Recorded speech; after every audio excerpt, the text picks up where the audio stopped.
किसी नगर में गरीब किसान किशन अपनी पत्नी सुमन के साथ रहा करता था। किशन बहुत ही सरल स्वभाव का था और बहुत ही भोला भाला था। वह अपने दिल में कुछ न रखता। किशन महाराज के यहाँ पर खेतों पर काम किया करता था, जिसके बदले महाराज उसे एक बोरी अनाज दे दिया करते थे।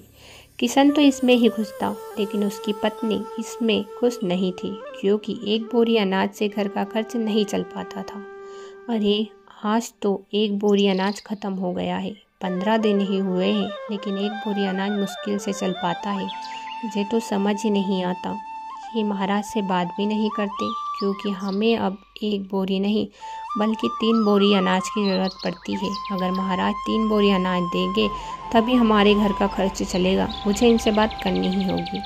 शाम को जैसे ही किशन घर लौटता है तो उसकी बीवी सुमन उससे कहती है, ए जी, आप महाराज से बात कर लीजिए ना।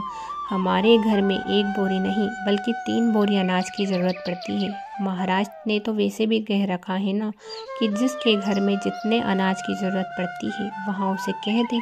तो हमारे घर में 15 दिनों तक ही एक बोरी अनाज ख़त्म हो जाता है, और आप 1 महीने की अनाज की सिर्फ 1 बोरी ही लाते हो। 1 बोरी अनाज से भला क्या होता है? आप महाराज से बात कर लीजिए ना। अरे सुमन, 1 बोरी अनाज भी कम नहीं है हमारे लिए। तुम चिंता क्यों करती हो? 1 बोरी अनाज कहाँ ख़त्म हुई है? अभी तो लाया था, अभी तो आधी थी।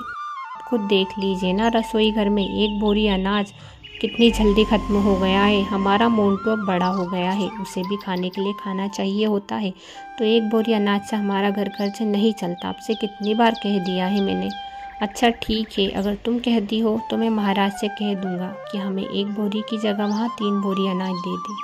हाँ ज़रूर, आपको कहना ही होगा, क्योंकि हमारे घर में अब 3 सदस्य हो गए हैं और मोंटू भी अच्छा खाना खाने लग गया है। और अगर 3 बोरी अनाज नहीं आया तो हम घर का गुजारा कैसे करेंगे? किशन को वह बात समझ आ जाती है। दूसरी सुबह होते ही वहाँ राजमहल जाता है कि उसे सामने से मंत्री मिलता है। अरे किशन, कहाँ जा रहे हो तुम? हुआ, कोई बात हो गई क्या?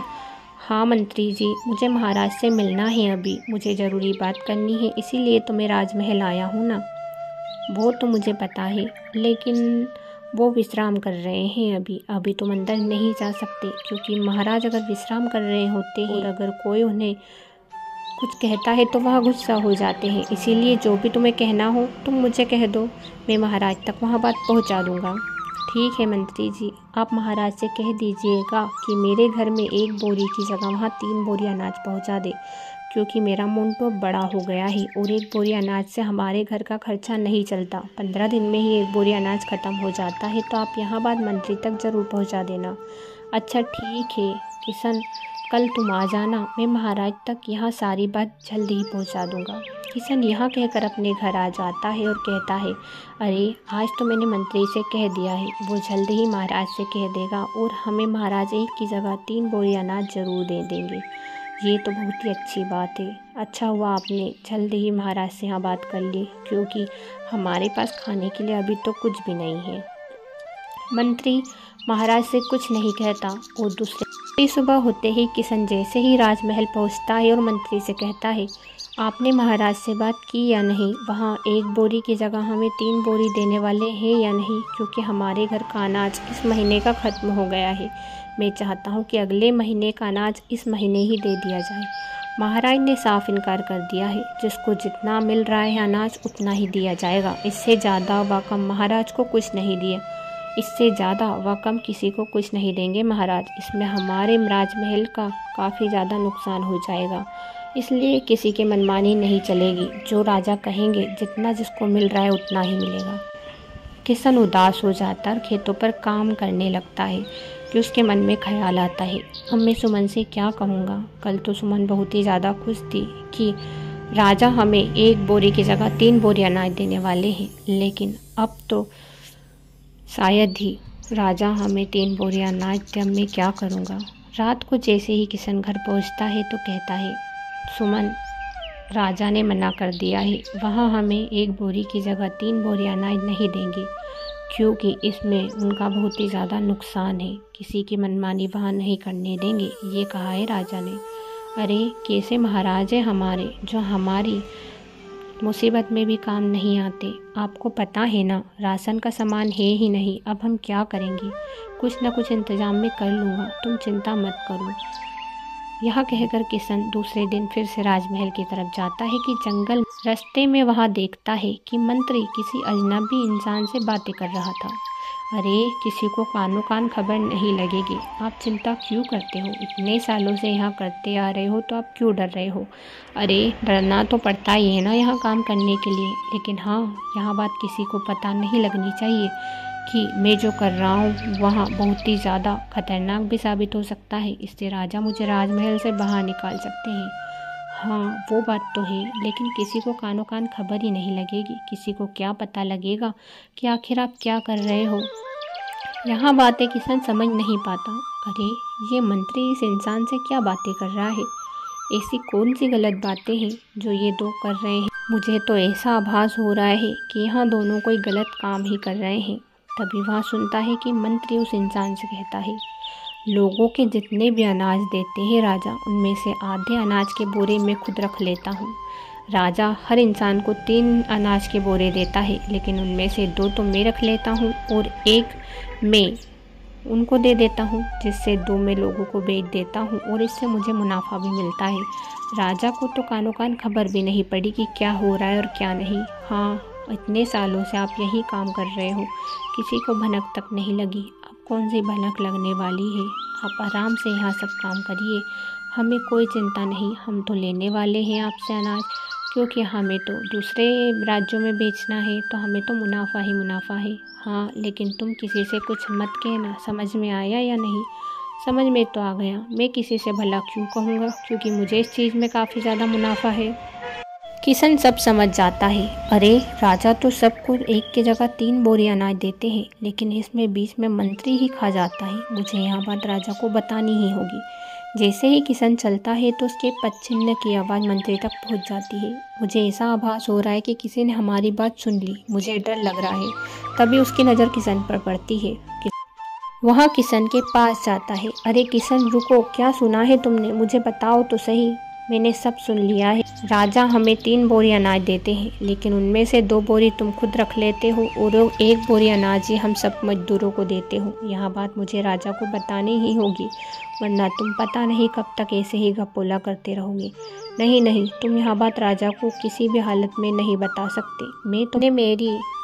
तुमने मेरी शक्ति देखी कहाँ है? तुम क्या सोच रहे हो कि मैं तुम्हें ऐसे ही छोड़ दूँ?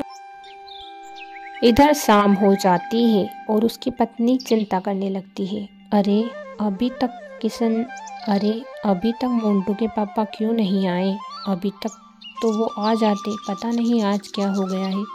वहाँ चिंता करने लगती है और इधर किशन को वहाँ एक गुफा में बंदी बना लेता है। अब तुम राजा को कुछ नहीं बता सकते, क्योंकि तुम मेरी कैद में जो हो। किशन को वहाँ बंदी बना लेता है और पत्नी काफ़ी चिंतित होकर जैसे ही वहाँ राजमहल पहुँचती है तो उसे मंत्री ही दिखाई देता है। वहाँ मंत्री से पूछती है, अरे मंत्री जी, आपने मेरे पति किशन को कहीं देखा क्या? आपको पता है वह सुबह से घर से लापता है, पता नहीं कहाँ होंगे। मुझे तो उनकी काफ़ी ज़्यादा चिंता सता रही है। मैंने तो नहीं देखा सुमन, तुम्हारा पति सुबह काम के लिए भी नहीं आया। एक दिन उसने ऐसे ही छुट्टी मार ली। अब तुम्हें 1 बोरी अनाज से भी कम अनाज दिया जाएगा। समझ में आया? अब तुम्हें खुद ही मजदूरी करने लग जाओ, क्योंकि तुम्हारा पति तो 2 दिनों से लापता है। अरे, वो 2 दिनों से नहीं आए क्या? कल ही तो आए थे और आज सुबह भी घर से निकले थे। यहाँ पर नहीं आए क्या? आपने देखा या नहीं? मैंने देखा है, तुम्हारा पति 2 दिन से लापता है और वह यहाँ भी नहीं आया। अब हमारे मंत्री तुम्हें अनाज नहीं देंगे। सुमन काफ़ी ज़्यादा चिंतित हो उठती है। वहाँ घर जाती है और सोचने लगती है, अरे पता नहीं ये कहाँ होंगे। मुझे तो कुछ समझ ही नहीं आ रहा। घर में कुछ खाने के लिए भी कुछ नहीं है। मुझे कुछ करना ही होगा। सुमन जंगल में लकड़ियाँ बीनने के लिए जाती है और ऐसे ही वहाँ अपने घर का खर्च चलाती है। ऐसे ही कुछ समय व्यतीत होता है, लेकिन किशन घर नहीं लौटता। सुमन चिंतित होती है। अरे 15 दिन से ज़्यादा हो गए हैं, लेकिन मोंटू के पापा अभी तक घर नहीं लौटे। पता नहीं वहाँ क्या कर रहे होंगे, कहाँ होंगे और किस हालत में होंगे। मुझे तो कुछ समझ ही नहीं आ रहा कि यहाँ मेरे साथ क्या हो रहा है। इधर किशन गुफा में कैद था वहाँ समझ ही नहीं पाता कि वहाँ क्या करे। अब मैं राजा को इस मंत्री की सच्चाई कैसे बताऊं? मुझे तो समझ ही नहीं आ रहा, लेकिन चाहे जो भी हो जाए मुझे इस मंत्री की सच्चाई राजा को बतानी ही होगी। अगर मैंने इसकी सच्चाई राजा को नहीं बताई तो वहाँ पता नहीं कितने लोगों का पेट मारेगा। किशन को कोई रास्ता नज़र नहीं आता, लेकिन उसी रास्ते से एक औरत गुजर रही थी। औरत को गुफा से कुछ अजीब गरीब आवाज़ आती है। अरे, इस गुफा के अंदर तो कोई ऐसा लगता है कि कोई है। मुझे इस गुफा के अंदर जाना चाहिए, लेकिन इस गुफा के अंदर कोई जानवर तो नहीं।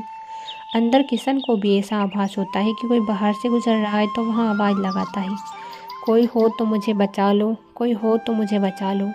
औरत अंदर गुफा में जाती है और देखती है कि किशन वहाँ खड़ा था। अरे, तुम कौन हो और इस गुफा में इतने समय में क्या कर रहे हो? तुम्हें डर नहीं लग रहा है? इस गुफा में यहाँ पर कोई जानवर भी आ सकता है। मुझे मेरे के मंत्री ने कैद कर रखा है, क्योंकि उसकी सच्चाई मुझे पता लग गई है, इसीलिए वहाँ गुफा का रास्ता बंद करके चला गया। मैंने निकलने की काफ़ी ज़्यादा कोशिश की, लेकिन मुझे समझ ही नहीं आ रहा था कि मैं कैसे निकलूं। तभी मुझे आभास हुआ कि बाहर कोई है, इसीलिए मैंने आपको आवाज़ दी। अच्छा हुआ तुमने मुझे आवाज़ दे दी, क्योंकि आभास तो मुझे भी हुआ था, लेकिन मुझे कई बार लग रहा था कि कहीं कोई जानवर तो नहीं है अंदर। अगर तुम मुझे आवाज़ देते तो शायद ही मैं आ पाती। चलो, गुफा का रास्ता साफ है, तुम राजमहल जा सकते हो और उस मंत्री की सच्चाई राजा को बता सकते हो। किशन बहुत ही खुश होता है और वह तुरंत ही राजमहल की तरफ जाता है, लेकिन पहले उसे अपनी बीवी का ख्याल आता है। पहले मुझे अपनी सुमन से मिलना होगा, पता नहीं वह किस चिंता में होगी। इतने दिनों से वह मेरा इंतज़ार कर रही होगी और मैं उससे मिला भी नहीं। मुझे उससे ही मिलना होगा। तुरंत ही किशन अपनी पत्नी के पास जाता और कहता, सुमन देखो, मैं आ गया, मौत की जंग जीत कर आया हूँ मैं आज। अरे, लेकिन आप गए कहाँ थे? इतने दिनों से आपको पता है मैं कैसे गुजारा चला रही हूँ। आपका इंतज़ार कर रही थी, लेकिन आप पता नहीं कहाँ चले गए थे। तुम्हें नहीं पता है सुमन कि मुझे कितना बड़ा रहस्य पता लगा है। वहाँ जो मंत्री है ना, जो मेरी बातें राजा तक नहीं पहुँचाता था, वही हमारा अनाज खाता है। हमारे राजा तो हमें 3 बोरी अनाज ही देते हैं, लेकिन उसमें से वहाँ 2 रख लेता है और 1 बोरी अनाज हमें देता है। सब किसानों के साथ वहाँ यही खेल खेल रहा है, लेकिन यहाँ बात मुझे राजा को बतानी ही होगी, वरना पता नहीं वहाँ कितने लोगों का पेट और मारेगा। हाँ, आप सही कह रहे हो, आपको राजा को यहाँ बात बतानी ही चाहिए। इधर मंत्री देखता है कि गुफा में कोई नहीं है। वह चिंतित हो उठता है और उस आदमी से कहता है, अरे, गुफा में तो कोई भी नहीं है। वहाँ किशन, जिसको मैंने बंदी बना रखा था, वहाँ किशन पता नहीं कहाँ चला गया है। मुझे उसे ढूंढना ही होगा, वरना राजा के सामने वह सारा रहस्य उगल देगा। मुझे उसे पकड़ना ही होगा। अरे, लेकिन आपने उसे जब बंदी बनाया तो जान से क्यों नहीं मार दिया? अगर जान से मार दिया होता तो आज यहाँ नौबत नहीं आती। अरे, मैं किसी भी इंसान को जान से नहीं मारता, मैं तड़पा तड़पा कर मारता हूँ, और मैं उसे अभी भी तड़पा तड़पा कर ही मारूंगा। वहाँ मुझे बस एक बार मिल जाए। मंत्री जंगल के रास्ते से होता हुआ नगर की तरफ जाता है, लेकिन उसे किशन नज़र नहीं आता। किशन राजमहल पहुंच चुका था कि वह दूसरे मंत्री से कहता है, मुझे राजा से अभी मिलना है, क्योंकि मुझे उसका रहस्य पता लग गया है। मुझे राजा से मिलना ही होगा। कौन से रहस्य की बात कर रहे हो तुम? राजा अभी विश्राम कर रहे हैं और वहाँ किसी को भी अंदर नहीं आने दे रहे हैं। तुम अभी मत आओ अंदर और तुम अपने घर चले जाओ। सुबह होते ही हम तुम्हें राजा से मिलवा देंगे। मुझे कैसे भी करके राजा से मिलना ही होगा, चाहे कुछ भी हो जाए। किशन मन ही मन सोचता है कि वह राजा से कैसे मिले। राजमहल से बाहर जाकर वहाँ सोचता है, इस महल में गुप्त दरवाज़ा भी है। उसी गुप्त दरवाजे से होते हुए मुझे राजा के पास जाना होगा।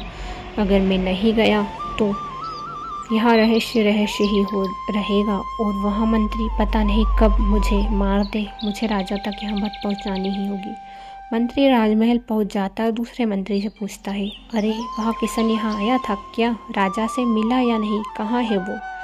हाँ मंत्रीगण, वो आया तो था, लेकिन मैंने उसे वापस भेज दिया। मैंने कहा कि सुबह आना, सुबह राजा से मिलेगा।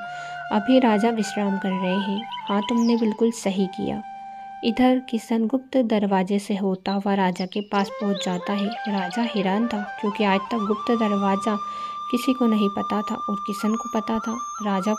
राजा को किशन गलत लगता है तो वहाँ चिल्लाते हुए कहता है, अरे तुम कौन हो और तुम्हारी हिम्मत कैसे गुप्त दरवाजे से यहाँ तक आने की? कौन हो? तुम्हें अभी बंदी बना लिया जाएगा। तुमने बहुत ही गलत कदम उठाया है। नहीं महाराज, मैंने कोई गलत कदम नहीं उठाया। आपको पता है आपका मंत्री बहुत ही गलत है।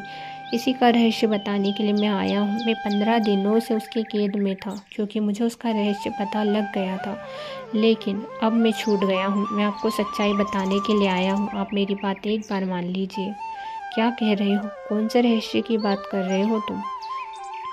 महाराज, आप सब किसानों को 3 बोरी अनाज की देते हो, लेकिन हम तक सिर्फ 1 बोरी अनाज की ही पहुँचती है, क्योंकि 2 बोरी अनाज की वहाँ मंत्री खा जाता है, वहाँ दूसरे नगर में बेच देता है और फिर हम किसानों को सिर्फ 1 बोरी अनाज ही देता है। अगर हम किसान यहाँ बात मंत्री से करें तो वहाँ अब तक यहाँ बात पहुँचाता ही नहीं है महाराज। 1 बोरी अनाज से तो कुछ नहीं होता। ये बात तो तुम सही कह रहे हो। अगर मंत्री ने ऐसा किया है तो फिर मुझे उसे मृत्यु दंड देना ही होगा। राजा को पता नहीं था कि कौन सच कह रहा है और कौन झूठ, इसलिए वहाँ नगर में भ्रमण के लिए जाता है और दूसरे किसान से पूछता है, तुम्हें अनाज के लिए कितनी बोरियां दी जाती है? महाराज, हमें तो सिर्फ 1 बोरियां ही दी जाती है और 1 बोरी से क्या ही होता है महाराज, कुछ नहीं हो पाता। हमने कई बार राजा से गुहार भी लगाई है कि वहाँ 3 बोरी अनाज की दे दे, लेकिन राजा सुनता ही नहीं है। वैसे आप भी नगर के राजा ही नजर आते हो। आप यहाँ पर क्या कर रहे हो? मैं नगर का राजा ही हूँ और मैं यही पता करने आया था कि आपको कितनी बोरी अनाज की मिलती है, लेकिन अब आपको 3 बोरी अनाज की ही दी जाएगी। तुरंत ही राजा राजमहल जाता है और मंत्री को उस पद से हटा देता है और फिर किशन को उस पद पर रख लेता है, जिसे पाकर किशन बहुत ही खुश था। और अब किशन को और अब सारे गाँव वालों को एक की जगह 4-4 बोरी अनाज की दी जाती है। मंत्री बहुत ही ज़्यादा पछताता है क्योंकि उससे कर्मों का फल यह मिलता है कि मंत्री पद होते हुए भी उसके पास अब कुछ नहीं रहता, वहाँ गरीबी का शिकार हो जाता है।